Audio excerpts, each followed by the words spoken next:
Yeah, obviously, as a coach, you look at things through a different lens than fans and players sometimes. And, I think everybody in the gym was having more fun than me because I'm trying to get our team where we need to be for what we have coming up and that type of thing.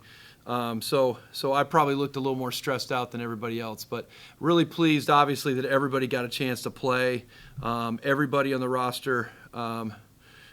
Did everybody score? Yep, everybody got to score. And at the end of the day, we accomplished some things that we needed to.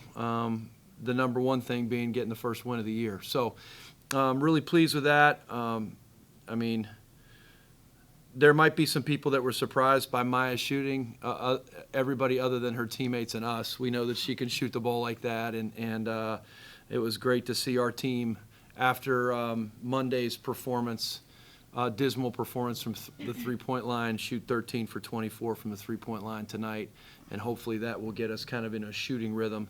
And then was really pleased with how Bianca played. Came off the bench, brought great energy for us when we had some lapses defensively, and did a really good job of executing offense and finishing around the basket. So these two played very well. Other people played well also, but we'll give these two an opportunity to answer some questions from you. Maya, how important was this summer for you improving, knowing that you're going to play more minutes this year, and how did you improve from your freshman to your sophomore year, do you think? Yeah, I think mentally and physically I improved from my freshman year.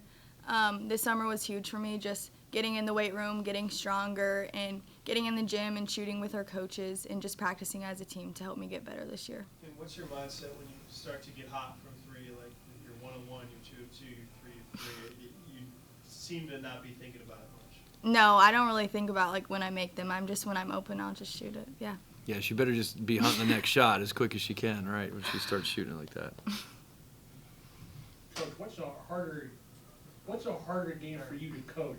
One. Questions for the athletes right now. Go ahead, Jay. Bianca, you always seem when you're in the game to cut hard to the ball or cut to the basket, be very engaged defensively. Talk to me about the identity of your game when you come in. I think what Coach Starkey always says, like, cut for 3 seconds and play hard for 3 seconds. And if you don't have anything, like, just play around whatever you have. But I think the intensity makes the total difference, and that's how you make great plays, I guess. The same question I had for Maya.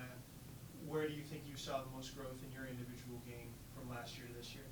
I think more confidence and just do whatever you know how to do it. You prepare yourself every day, and we practice with each other every day. So you just get to be in the game and play, just have fun.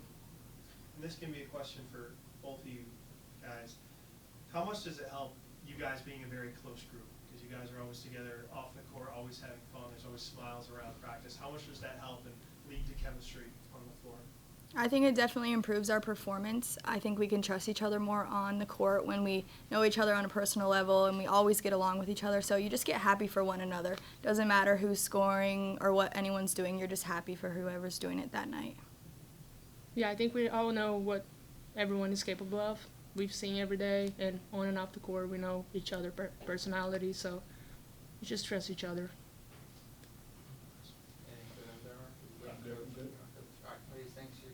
Good job. See, Thank that you. wasn't so bad. Good job.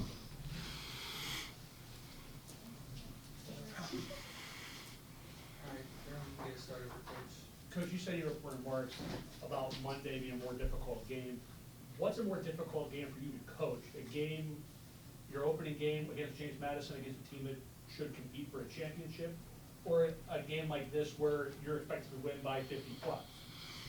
Yeah, I mean, every game kind of has its own unique challenge, right? And that's kind of what our job as a coaching staff is, to figure out where our team is, how we need to coach them and prepare them for the game that's coming up, while also staying consistent. Like it can't always change, but you have to adapt to who's coming up. I mean, the way we prepare for each team and the focus that we need to have in each game is something that has to become a habit.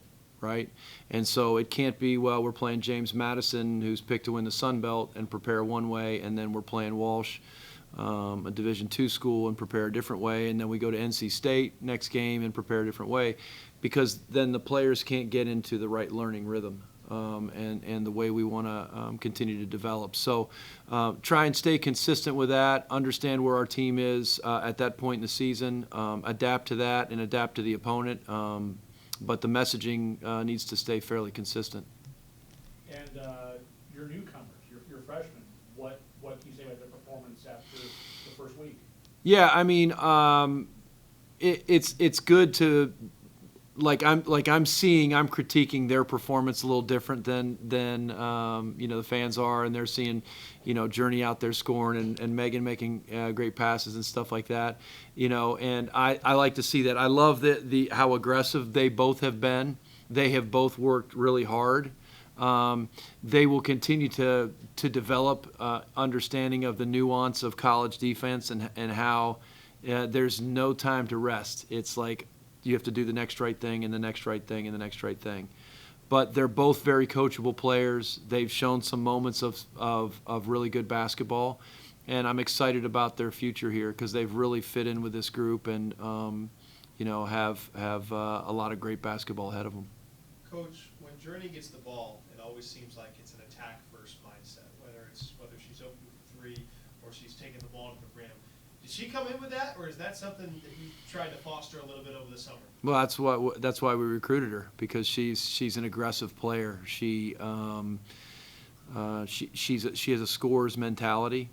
She has the ability to score on three levels, as people are starting to see now. She's got a great three-point shot. She's got a solid mid-range game, and she likes contact, getting to the basket. And that's something you can't really coach that. Like, you either have that, like seeking contact like that. So a lot to work with there, right? A lot to work with there, and I think that's what our coaching staff is most excited about with her, is that as she continues to adapt to the college game, she's going to continue to do great things. But it's nice to see that aggressiveness. What was your message to your team after the first quarter? Don't practice bad habits. I mean, that was a message throughout the game, and there were some times we were practicing some significantly bad habits. I wasn't really thrilled with the third quarter where we only won by one, and we got a. It's tough in a game like this, right, where you're trying to do it. And credit to Walsh, they played hard the whole game. I think they look much improved from last year's team. Watching them on film last year versus how they looked this year, I think they're going to continue to develop. I think. They obviously struggled with our size, that type of thing. But the message to our team in a game like that is don't practice bad habits, because we don't want to get worse by just trying to do things that are uncharacteristic. Coach, your next game is against a much more talented team, one of the most talented teams in the country in NC State. Played a ton of talented teams last year, LSU, Florida State, Notre Dame in the tournament. How do you try and gear up your team to compete with the Wolfpack next week? Yeah, I mean, our upperclassmen know what those games look like. I think we're hopeful to have some of our starters that have been out potentially back for that game, which I think will help us as well. And we've talked about it. I want to beat a dead horse, but it's the injuries have significantly impacted the flow of how this part of the season has gone for us. And it's good, like you said, you talk about the freshmen, this is good for them it's baptism by fire. Get out there and learn some things, get some film, and figure out how to get better as we're going through that. But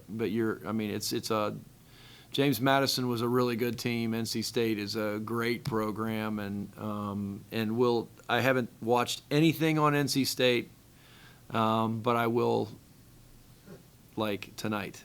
Because they're very well coached and a very talented team. Anything else, anyone? All right, appreciate it. Thanks.